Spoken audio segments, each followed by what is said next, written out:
selamat datang di Batak Nesya Channel.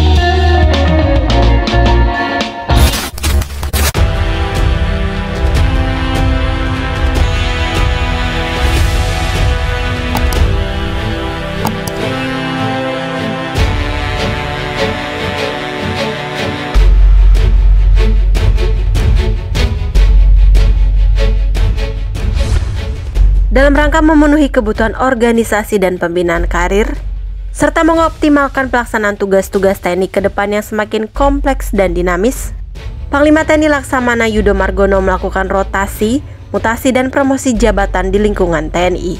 Berdasarkan surat keputusan Panglima TNI nomor Kep/426/4 tanggal 27 April 2023 tentang pemberhentian dari dan pengangkatan dalam jabatan di lingkungan Tentara Nasional Indonesia, telah ditetapkan mutasi dan promosi jabatan 172 perwira tinggi dan juga perwira menengah. Dari 172 pati dan pamen yang dimutasi, terdapat 2 putra terbaik Batak yang menjadi sorotan. Lalu siapakah mereka dan bagaimana rekam jejaknya? Langsung saja simak ulasan berikut ini.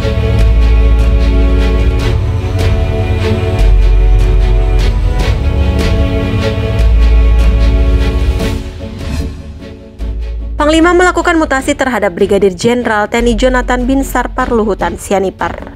Jabatan sebelumnya sebagai Kepala Staf Divisi Infanteri 1 Kostrat ditarik ke Mabesat sebagai staf khusus Kasat dalam rangka Dik PPSA 24 Lemhanas. Brigjen Parluhutan Sianipar merupakan lulusan Akademi Militer 1993 dan berpengalaman dalam infanteri.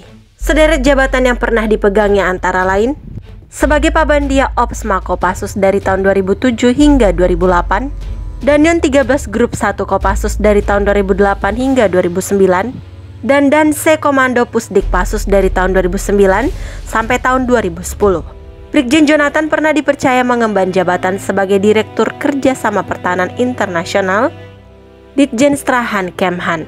Pada tahun 2018, beliau dipercaya memegang tongkat komando saat diangkat sebagai Danrem 172 Prajawirayakti.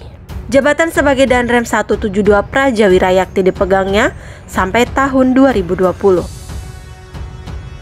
Yang kedua adalah Laksamana Pertama TNI Liber Sihombing. Panglima juga melakukan rotasi terhadap Laksma Liber Sihombing.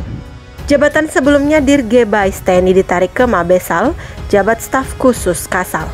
Saat masih berpangkat kolonel, Jenderal TNI lulusan Akademi Angkatan Laut atau AAL 1993 itu 2 kali menempati jabatan intelijen di TNI Angkatan Laut, yakni menjabat perwira bantu 2 pengamanan staf intelijen di Mabes AL. Lalu sebelumnya beliau menjabat Asintel Lantamal 3 Jakarta.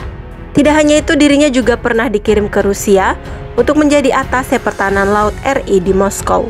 Selain itu, walau dibesarkan dari Korps Teknik TNI Angkatan Laut, tapi di jiwanya mengalir darah pasukan khusus rahasia milik TNI Angkatan Laut karena beliau pernah menjadi bagian dari Komando Pasukan Katak atau Kopaska, bahkan dipercaya menjabat Wakil Komandan Satuan Kopaska Komando Armada Barat.